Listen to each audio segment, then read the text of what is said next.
Boa noite, estranhos. Sejam bem-vindos ao primeiro episódio do ano. E hoje, para começar o ano de uma forma mais leve, decidi trazer uma história que tive guardada há muito tempo. Mês passado, comentei lá no Instagram que contaria a respeito da origem desta foto, pertencente a uma das histórias mais interessantes da minha terra. Como muitos de vocês já sabem, eu morei grande parte da minha vida no interior do Uruguai, bem pertinho da fronteira. Mas em 2013, por causa da faculdade, tive que me mudar para a cidade de Melo, a capital do departamento de Cerro Largo, localizada no nordeste do país. Lá morei por 4 anos antes de emigrar.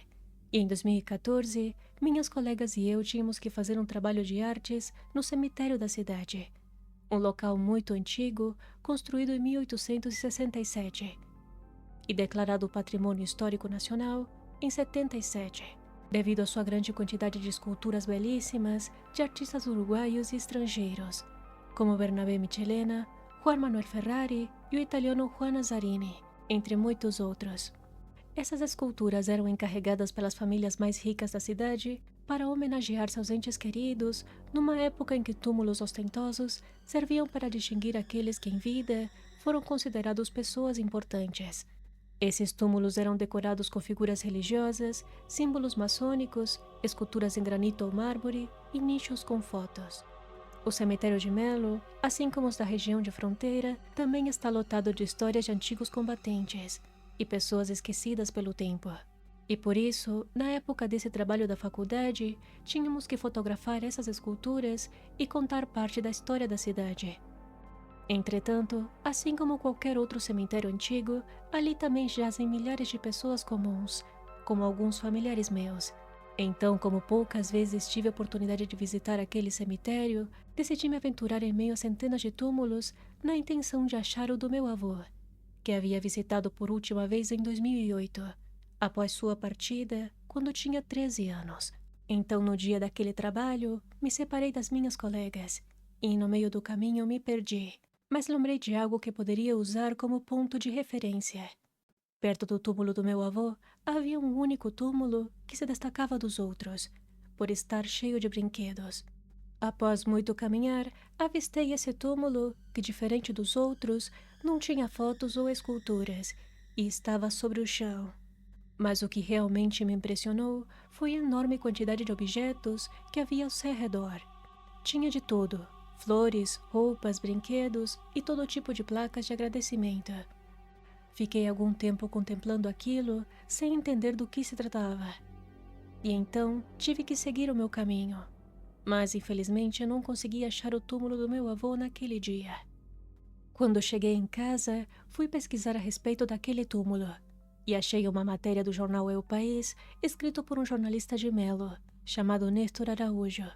A matéria, de 22 de setembro de 2011, a qual utilizei para basear parte deste roteiro, começa dizendo que naquela tumba tão colorida jaz o corpo de uma menina que concede milagres. A menina em questão se chama Maria Amélia Ferreira, falecida com apenas 2 anos no dia 8 de setembro de 1906.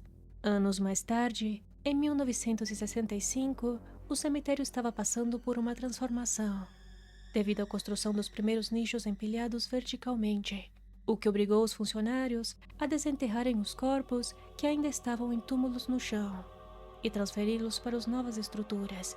Foi então que o funcionário Almir Álvares, que havia começado a trabalhar no cemitério um ano antes, como funcionário municipal, encontrou o corpo intacto de Maria Amélia.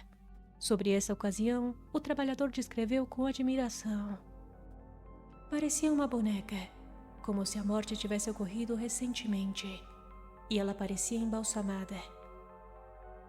Álvares já estava aposentado na época da entrevista, e ainda lembrava com clareza como o capataz do cemitério, um homem já falecido na época da reportagem, tinha ordenado parar todas as atividades naquela tarde, em que o corpo da menina foi encontrado, e pediu para que fosse deixado exatamente onde havia sido encontrado, pois, segundo suas palavras, eles estavam preparados para reduzir ossos e não múmias. Álvares relatou que nunca pôde esquecer a impressão que lhe causou aquela cena, tendo que ser retirado do local após se sentir mal. Ele disse que a menina ainda tinha pele branca, as unhas compridas e intactas, e seu cabelo chegava até metade do seu corpo, como se ainda estivesse crescendo, apesar de estar há 59 anos enterrada. Houve também várias outras testemunhas daquele episódio. Os 7 funcionários da necrópole estavam encarregados de lavar, limpar e colocar os ossos nas novas urnas. Segundo o relato dos funcionários, a menina morava em uma área rural do departamento de Cerro Largo e morreu precocemente com apenas 2 anos de idade, por causas desconhecidas. A tia de Maria Amélia morava em Melo, mas faleceu em 1977, 34 anos antes da matéria sair em 2011, e ninguém sabia dizer se haviam outros familiares vivos. Somente na década de 1980, os melenses e outros moradores da região começaram a visitar o túmulo e deixar oferendas, em forma de agradecimentos à menina pelas graças concedidas. Nos anos seguintes, mais pessoas ficaram sabendo dos milagres relacionados àquele túmulo e começaram a visitá-lo com muita frequência. Um dos ex-trabalhadores do cemitério relatou que um desses fiéis sofria de uma doença que não lhe permitia caminhar e havia pedido para receber a graça de ser curado.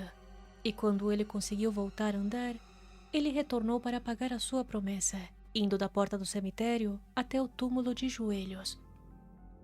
Entre as principais oferendas dos fiéis, pode-se ver brinquedos, bonecas, doces, uniformes e até mesmo muletas, diplomas, carrinhos e roupas de bebê. Algumas pessoas que frequentavam o local mencionaram ter se curado de doenças, se formado ou até mesmo terem filhos após serem diagnosticados com problemas para engravidar. Com o passar dos anos, as visitas ao túmulo de Maria Amélia cresceram tanto que foi necessário construir uma estrutura para cobrir o túmulo e acomodar as oferendas. Também reservavam uma sala segura para guardar parte das oferendas mais valiosas deixadas pelos devotos. Após a descoberta do seu corpo intacto, nunca mais tiveram coragem de reabrir o túmulo, e os funcionários acreditavam que isso nunca iria acontecer novamente. Em 2015, quase um ano após conhecer essa incrível história, fiquei sabendo que um dos meus programas favoritos de TV, o Vozes Anônimas, estava recebendo sugestões para os próximos programas, e decidi enviar um e-mail para eles, contando a história de Maria Amélia e enviando o mesmo link que mencionei no início deste episódio.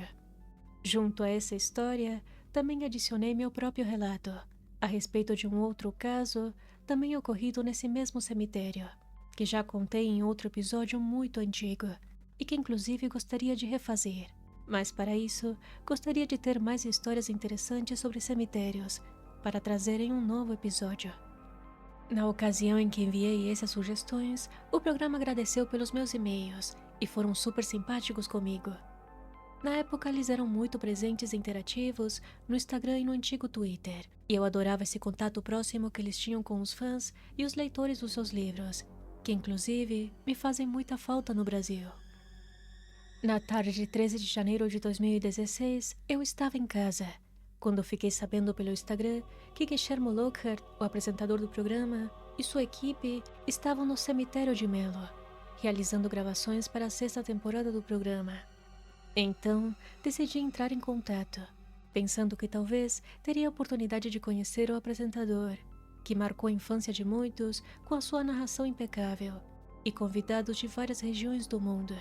Mas, infelizmente, não tive sorte. Entretanto, algo muito inesperado ocorreu enquanto a equipe reduzida do programa se encontrava no cemitério. A equipe era composta por Guillermo Lockhart, o apresentador do programa, o câmera e editor Diego Ponce de León e o narrador Nicolás García Jiménez.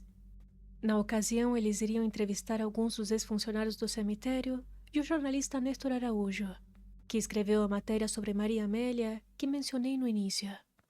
Mas enquanto a equipe realizava os primeiros registros, acompanhados por alguns fiéis e fãs do programa, formando um grupo de aproximadamente 20 pessoas, foram surpreendidos por uma mulher, que disse a todos que olhassem para o céu. E exatamente em cima do túmulo da menina, às 4h44 da tarde, se formou uma cruz feita de nuvens sobre o céu. E enquanto outras nuvens continuavam a se movimentar, aquela cruz de nuvens permaneceu intacta por vários minutos, perante o olhar atônito de todos. Na numerologia, o número 444 é frequentemente associado à proteção, estabilidade e orientação espiritual. Também pode ser sinal de que uma pessoa está sendo guiada pelos anjos. Então, o horário e o local exato do túmulo da menina, para quem acredita, era um evento ainda mais significativo. Como um dado extra, eu mesma sou nascida no dia 4 do mês 4. E penso que, talvez, Maria Amélia possa ter me guiado a escrever aquele e-mail para o programa, para que, no tempo certo, ela pudesse passar a sua mensagem ou a mensagem de algo maior para o mundo. Então, se algum dia quiser conhecer mais de perto essa interessante história e tiver a oportunidade de passar pelo interior do Uruguai, tome um tempo para visitar o cemitério de Melo, pois dizem que lá, num único túmulo cheio de presentes, uma garotinha falecida no início do século passado concede milagres àqueles que acreditam. E se quiserem conhecer mais sobre o trabalho de Guillermo Lockhart e o programa Vozes Anônimas, tem muitos episódios disponíveis no YouTube. E Guillermo, inclusive, está presente no Instagram, onde organiza excursões a muitos lugares emblemáticos dos seus livros e programas de TV. Sei que apesar do hiato do programa, ele ainda terá novas temporadas, e que eu me lembre não tinha nenhum episódio sobre o Brasil. Seria muito legal que algum dia eles trouxessem também histórias brasileiras. Inclusive, falando em brasileiros, queria agradecer aos 5.000 estranhos que seguem este podcast no Spotify. Na terça-feira passada batemos essa marca e estou muito agradecida a cada um de vocês que tomam um pedacinho do seu tempo para ouvir o podcast. E se quiserem acompanhar meus novos projetos e ideias que vêm por aí, me sigam lá no Instagram no @podcast Pesadelos Reais, onde estou mais ativa, principalmente nos stories, onde adoro trocar ideias com vocês. Então, por hoje é isso. Muito obrigada por ouvir até aqui e até o próximo episódio.